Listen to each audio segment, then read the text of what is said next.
2023. So guys, here's some latest news here. And so self-exiled former Zanu political commissar Saviour Kasukuwere has declared his intention to contest in the August 2023 elections as an independent presidential candidate. In a statement, Kasukuwere appealed to Zanu members to support his candidature, saying President Emmerson Mnangagwa failed to deal with corruption. The statement reads, "My dear comrades and countrymen, I humbly write to you on the eve of the sitting of the nomination court to inform you that I've considered your plea for my return home to participate in our 2023 electoral process. I accept the call to run for the office of President of the Republic of Zimbabwe. My decision to stand as an independent candidate, painful as it is, rises out of two missed opportunities, both in December 2017 and September 2022. Our party Congress failed to allow fair competition for the presidency. As a result, it failed to unite the membership, forgive the past, and reconcile for the future of our glorious revolution. Unfortunately, to this day, notwithstanding a promise to let bygones be bygones post-November 2017 and a pledge to restore the legacy values of our liberation movement, we continue to witness exclusionary politics, persecution of members who loyally served the people, the party, the government, and the late founding President Comrade Robert Gabriel Mugabe. It is unacceptable that the so-called new dispensation has exiled me and many other comrades over one key disagreement about how the internal succession process ought to have been handled. Our position was and remains clear that without intimidation and abuse of state institutions, Comrade Mnangagwa could never have won and cannot win any leadership position in a fair and open political process. Post-November 2017, together we all gave the new dispensation leadership space to govern and to make responsible decisions in uniting the party and the country.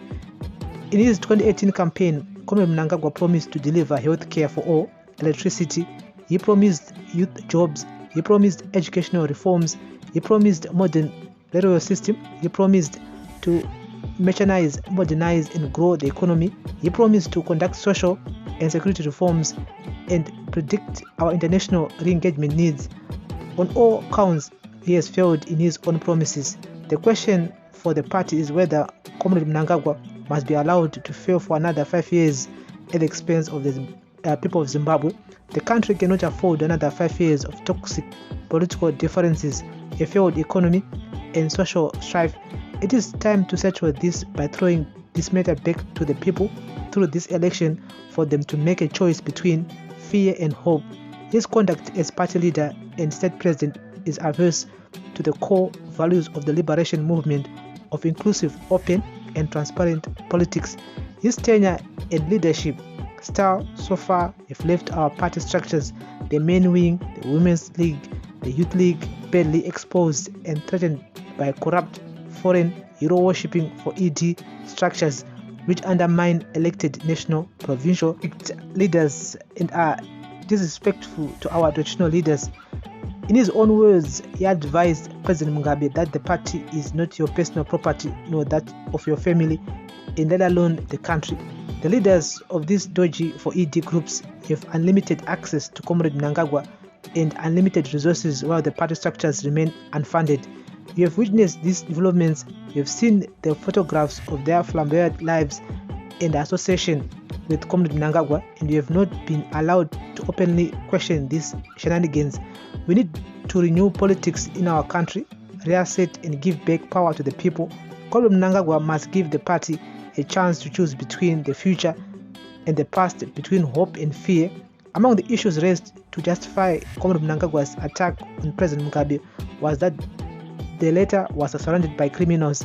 Ironically, the gold mafia exposed the arrest of public figures at the airport over gold smuggling, the lavish lifestyles of his family, some of whom have never worked a day in their lives, shows that persons very close to Comrade Mnangagwa engage in various illicit businesses. The allegations that his family and associates have preferential access to foreign currency at the Reserve Bank of Zimbabwe have never been challenged or disproved. It is known that from Sandawana to Makah, his family has taken over gold mining, including having shares in government companies. The government is silent on diamond exports, which are unaccounted for. You are all aware that his family has taken over the importation, distribution, and sale of fuel. You are all aware that his family and associates are involved in almost all the multi-billion-dollar Belarus deals. You have seen the obscenity of their sudden wealth. They argued that President Mugabe was surrounded by criminals. Despite a ban on the export of lithium, you are aware that persons surrounding Comrade Mnangagwa are in possession of export permits and that they are exporting without any money to the treasury. The looting from the state must stop. The reversal of the indigenization process and the quiet reversal of the landmark land reform process by returning vast tracts of land to only farmers connected to Comrade Mnangagwa, contrary to party congress decisions, is yet another sign of Comrade Mnangagwa's unpreparedness to respect the party structures and resolutions. Such cardinal decisions and resolutions adopted at Congress cannot be reversed at the whims and caprices of an individual, no matter their designation. ZANU-PF is not his personal property. It has become common cause that once gold and other precious minerals are discovered, the Mnangagwa's associates and family move in to claim the deposits ahead of others. The lived reality of our people is that the RTGS has lost all value. It is simply untrue that the RTGS is the strongest currency in the region when its highest denomination cannot buy a loaf of bread. The government itself, through the auction rate, accepts that the exchange rate is over 7,000 RTGS to the US dollar and continues to free fall. The Reserve Bank governor, who promised to resign if his bond note 1-to-1 Gejge project failed, is still in the office. The Minister of Finance, who lied to the public that Zanu, we have a budget surplus when in fact people are suffering. The point is simple. The Mnangagwa administration is trying to run the economy through propaganda and not through well thought out ideas, properly implemented policies, and government discipline. No one is held accountable for their failures. Comrade Mnangagwa selectively rewards the elite of the public service, yet the generality of the civil service is wallowing in abject poverty despite their spirited loyalty and patriotism. No attempt has been made to explain why Comrade Mnangagwa can buy over 800 campaign vehicles but cannot provide ambulances or cancer machines at our referral hospitals. This speaks to his indifferences to the suffering of Zimbabweans. Comrades, the problems with a Mnangagwa presidency are known. The solution is a return to the values of the liberation movement, of the right of our people to choose their own leaders in and outside ZANU-PF, unity, gender, racial, and ethnic equality of all Zimbabweans, the ownership of and benefit from national resources ahead of foreigners. The respite our people felt politically, socially, and economically during the government of national unity period of 2009 to 2013 should be a permanent experience born out of an inclusive governance culture ushered in by a generational consensus. Zimbabweans must find each other through an intra-Zimbabwe dialogue process beyond the politics of conquest catered by our highly competitive and often toxic and disputed electoral politics. I tend to lead or to be an integral part of this constructive engagement process beyond this bid for the highest office. Comrades, it's time to renew the country's leadership and enshrine a new vision and aspirations to restore Zimbabwe's glory. Zimbabwe must take its place amongst the world's community of nations, and as a responsible member of the international community, we need to implement and uphold the Constitution and respect the rights of all citizens. It's time to reconcile, to put our past differences aside and embrace one another while acknowledging our failures and repair the damage that has been caused internally and externally. We must ensure a united approach to combat the twin evils of sanctions and corruption. The Gukurahundi question requires a permanent resolution and peaceful closure, as with other past conflicts in our history. As the saying goes, united we stand, divided we fall. It's time to reform our national institutions so that they deliver for the benefit of the majority in a transparent and accountable manner. We are called upon to strengthen institutions in line with the Constitution and in alignment with the Pan-African and international standards. Abuse of national institutions must stop. It's time to revive Zimbabwe in an inclusive economic renaissance and incorporates all and leaves no one behind. We must empower the majority to ensure that everyone plays their part as agents of development. Zimbabweans should be at the core of the exploitation of national resources and economic growth. Zimbabweans belongs to all of us. It's time to rebuild Zimbabwe, which has a rich heritage of builders manifest in the ascent state of Great Zimbabwe. Let's ignite the full potential of Zimbabweans and to participate in the infrastructural revolution that lies ahead of us. My dear comrades, I've written to illustrate some of the challenges we face. In so doing, I've taken the extraordinary step in these extraordinary times to make myself available for election to the office of the President of the Republic of Zimbabwe. I'll be standing as an independent candidate on the 23rd August 2023 national elections.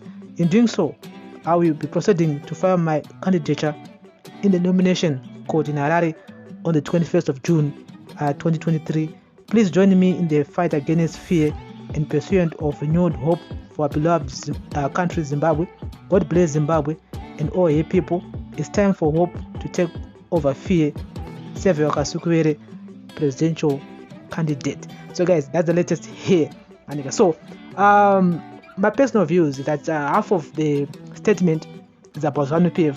It's about their internal politics, which personally I don't want to hear about those things. I mean, he should be selling us his ideas, his plans to resolve some of the problems that we are currently facing.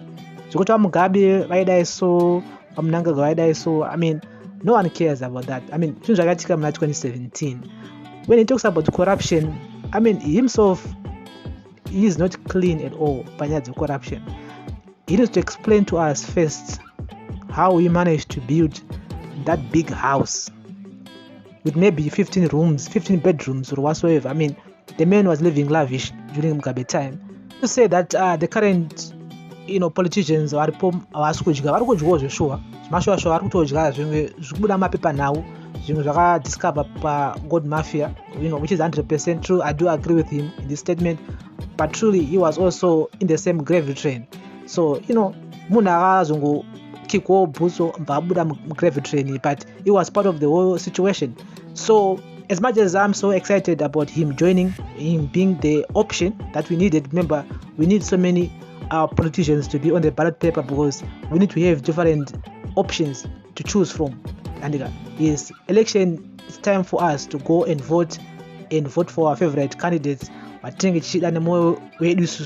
remember, your vote is your secret. So to me personally, to choose Kasukuwere, he needs to convince me. He really needs to convince me if he's really serious about changing Zimbabwe, and he needs to explain to us more about his past.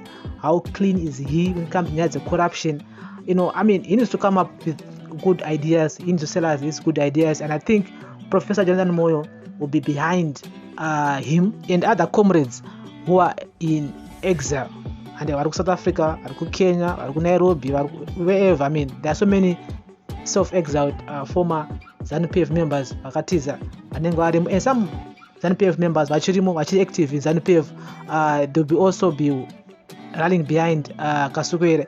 And so we'll be keeping you guys up to date here with the latest on daily news, breaking news, everyday news on Prince Miller Entertainment TV. Remember, the nomination code will be sitting on the 21st of June, which is Wednesday. So we'll be keeping you up to date here with the latest. Remember to turn on the notification bell so that you won't miss any of our new uploads that we do upload here. I can't wait for Kasukuwere to give us his manifesto and his way forward when it comes to the elections that go on August 23. It's election time. I mean, it's so good to have many people on the ballot paper because we need to have many options. At the end of the day, it's up to us, the people. Who are we going to be voting for? Daily news, breaking news, everyday news. Thank you for listening. Thank you for watching. Remember to like, share, comment, and follow. Bless up.